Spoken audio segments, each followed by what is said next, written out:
2,642 కోట్ల నష్టం జరిగిందని జస్టిస్ లోకూర్ కమిషన్ నివేదికలో తెలిపింది. ఈ నివేదికపై కూడా అసెంబ్లీలో చర్చించనున్నారు. విద్యుత్ ఒప్పందాల వెనుక ఉన్నటువంటి నేతలపై కూడా చర్యలు తీసుకున్నట్టు తెలుస్తోంది.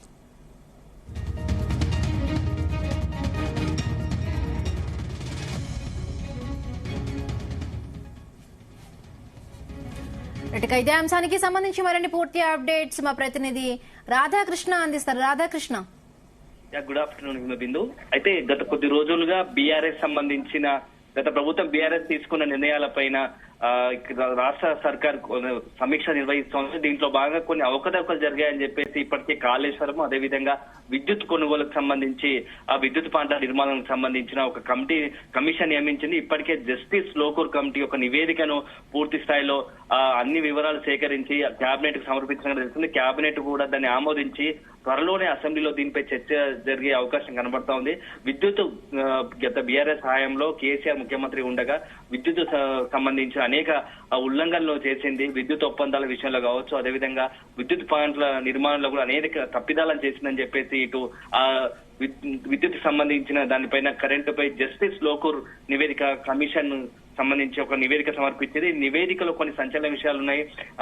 కేసీఆర్ అనేక తప్పిదాలు చేశాడు. దీనివల్ల భవిష్యత్తు తరాలకు 1,000 కోట్ల సంబంధించి నిధులు గోల్మాల్ జరిగాయి. దీనివల్ల జనాలపై అధిక భారం పడుతుందని చెప్పేసి కమిషన్ నివేదిక సమర్పించింది. దీనిపైన ప్రభుత్వము నిన్న చర్చించింది కేబినెట్ లో. త్వరలోనే అసెంబ్లీలో దీనిపై చర్చ పెట్టే అవకాశం ఉంది. దీనికి సంబంధించి ఈ ఒప్పందాలకు సంబంధించిన పూర్తి బాధ్యుడు కేసీఆర్. దీనికి సంబంధించి ఈ రోజు ఇంత పెద్ద ఎత్తున 1,000 కోట్ల నిధులు దుర్వినియోగం, అదేవిధంగా ప్రజలపైన భారం పడడానికి కారణం కేసీఆర్. సో దానిపైన ఎలాంటి చర్యలు తీసుకోవాలని చెప్పేసి కూడా రేపు ఇప్పుడు ప్రస్తుతం నడుస్తున్న అసెంబ్లీ సమావేశంలో దీనిపై చర్చ జరిగి దీనికి కారణమైన బాధ్యులపై ఖచ్చితంగా చర్యలు తీసుకుంటారు అని చెప్పేసి ఇటు కాంగ్రెస్ వర్గాలు చెప్తున్నాయి.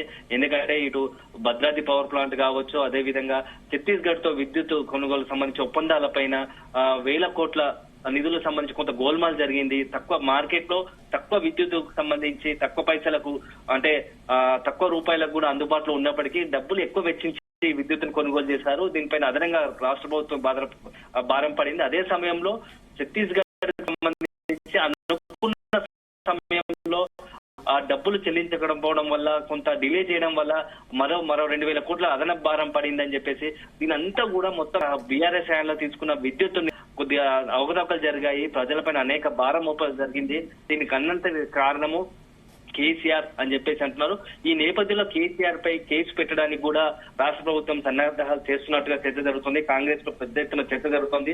ఇప్పటికే ఆ బీఆర్ఎస్ చుట్టూ ఒక రకంగా ముఖ్య నేతలను సంబంధించి పలు కేసులు నమోదవుతున్నాయి. ఇప్పటికీ ఏ ఫార్మర్ సంబంధించి కేటీఆర్ పైన బీఆర్ఎస్ వర్కింగ్ ప్రెసిడెంట్ గా ఉన్న కేటీఆర్ పైన కేసు నమోదు చేస్తుంది. ఏసీబీ త్వరలో విచారించే అవకాశం ఉంది.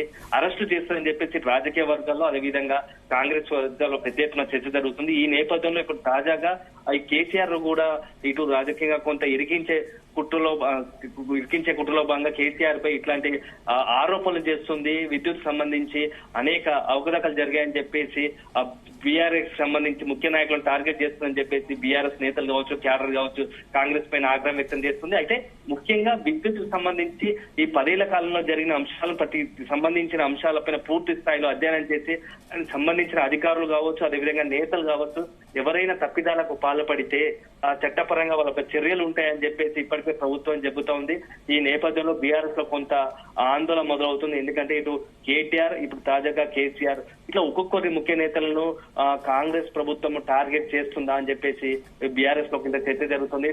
కానీ మొత్తంగా ఇప్పుడు విద్యుత్కు సంబంధించిన అంశం చాలా తాజాగా మాత్రం కొద్దిగా సంచలనంగా ఉంది. ఎందుకంటే నిన్నటి వరకు ఈ ప్రాంతం నడిచింది. ఇప్పుడు తాజాగా విద్యుత్ కొనుగోలు అంశం తెర మీదకి రావడం అంటే ఇప్పుడు జరుగుతున్న అసెంబ్లీ సమావేశాల్లో మొత్తంగా కూడా ఈ విద్యుత్ అంశంపై చర్చ జరుగుతుంది. ఈ విద్యుత్ అంశం పైన ఎవరు ఏం చేశారు, అసలు ఎంత డబ్బులు ఖర్చు చేశారు, ఎవరి కోసము ఈ నిధులన్నీ ఎటుపోయాయి అని చెప్పేసి పెద్ద ఎత్తున ఇటు మంత్రులు ఇప్పటికే బీఆర్ఎస్ కౌంటర్లు ఇస్తున్న అదే నేపథ్యంలో గత విద్యుత్ శాఖ మంత్రిగా ఉన్నటువంటి జగదీశ్వర్ రెడ్డి మా 10 ఏళ్ల హయాంలో విద్యుత్ను అసలు చీకట్లో ఉన్న మొత్తం చిమ్మని చీకట్లో ఉన్న తెలంగాణను విద్యుత్ కాంతులతో వచ్చేసాము. 10 ఏళ్ల కాలంలో అసలు రైతులకు కావచ్చు, గృహ వినియోగులకు కావచ్చు, ఎక్కడ కూడా నిమిషం పాటు కంటి రెప్ప పాటు విద్యుత్ కరెంటు పోకుండా 24 గంటల పాటు 24 కరెంట్ ఇచ్చాము.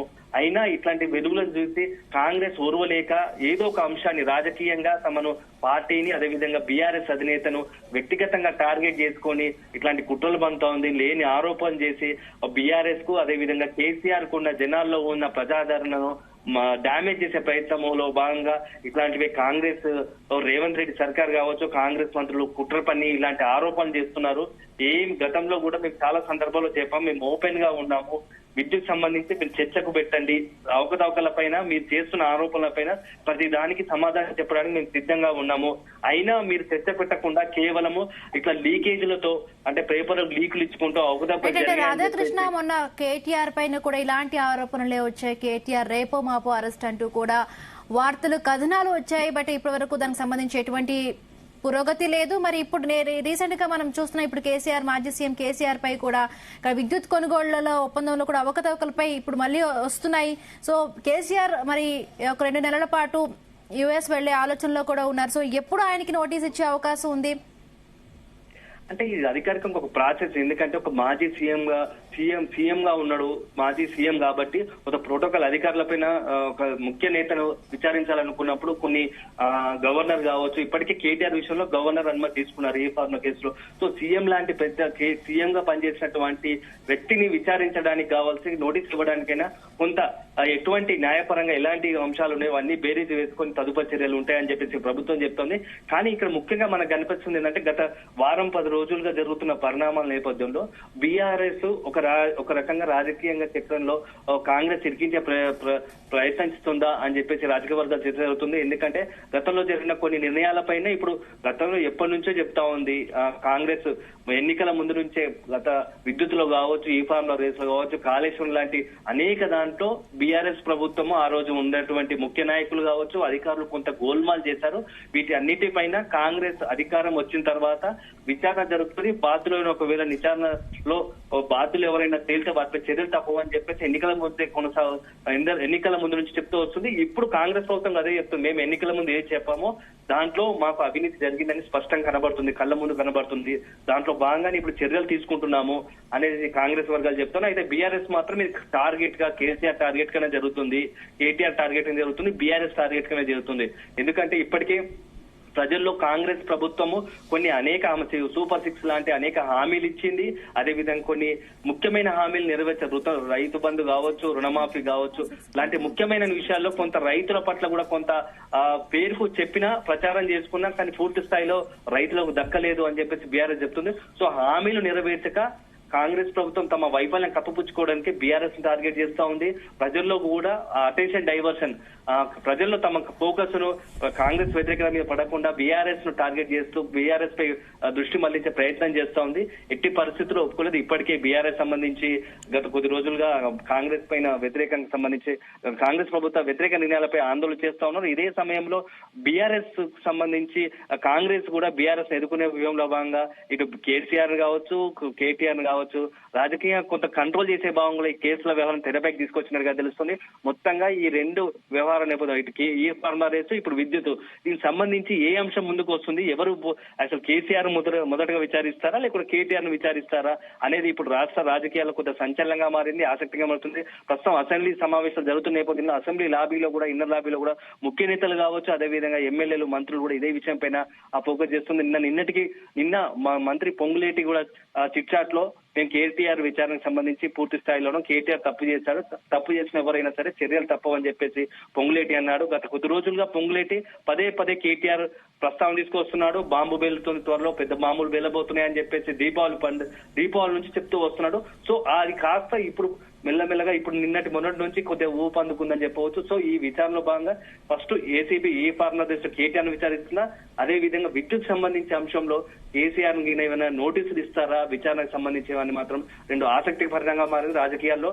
ఇప్పుడు మాత్రం బీఆర్ఎస్ మాత్రం ఈ రెండింటి పైన ఎట్లా స్పందిస్తుంది? ఒకవేళ విద్యుత్ అంశం మాత్రం చర్చ జరిగితే కేసీఆర్ సంబంధించి ఇటు ఎవరు అంటే జగదీశ్వర్ రెడ్డి, మంత్రులు, హరీష్ రావు, కేటీఆర్ విద్యుత్ అంశం పైన ఎలా కౌంటర్లు ఇస్తారు? ప్రభుత్వం ఏం చేయబోతుంది? ప్రభుత్వం అసలు విద్యుత్ అంశం జరిగిన పొరపాట్లు ఏంటివి, తప్పిదాలు ఏంటివి, నిర్ణయాలు ఏంటివి అని చెప్పేసి ప్రభుత్వం ఏం చెప్పబోతుంది? దీనికి సంబంధించి గత ప్రభుత్వంలో ఉన్నటువంటి ముఖ్య నాయకులు ఏం చెప్పబోతున్నారు అన్నటువంటి ఇప్పుడు పూర్తి స్థాయిలో ఆసక్తిగా మారింది. ఎందుకంటే ఇప్పుడు అసెంబ్లీ సమావేశాలు కొనసాగుతున్న నేపథ్యంలో ఈ రెండు అంశాలు తెరపైకి రావడం రాష్ట్ర రాజకీయాలకు సంచలనంగా మారింది. ఎందుకంటే ఇటు గవర్నరు, ఇటు రెండు కాంగ్రెస్, బీఆర్ఎస్ మధ్య కొద్ది ఆసక్తిగా పరిణామం అవుతుంది. ఎందుకంటే ప్రతిదీ ఇప్పుడు ఏ నిర్ణయం తీసుకోవాలన్నా గవర్నర్ దృష్టిలో ఉండాలి. గవర్నర్ ఇప్పటికే కేటీఆర్ సంబంధించి ఏసీబీ విచారణ సంబంధించి అనుమతి ఇచ్చారు. ఇప్పుడు నెక్స్ట్ కేసీఆర్ సంబంధించి విచారణ సందర్భంగా ఏదైనా గవర్నర్ కు ఏమైనా ప్రభుత్వం ఫైల్ పంపించబోతుందా విద్యుత్ కొనుగోలు అంశం సంబంధించి మాత్రం వేచి చూడాల్సింది. Okay Radhakrishna, thank you.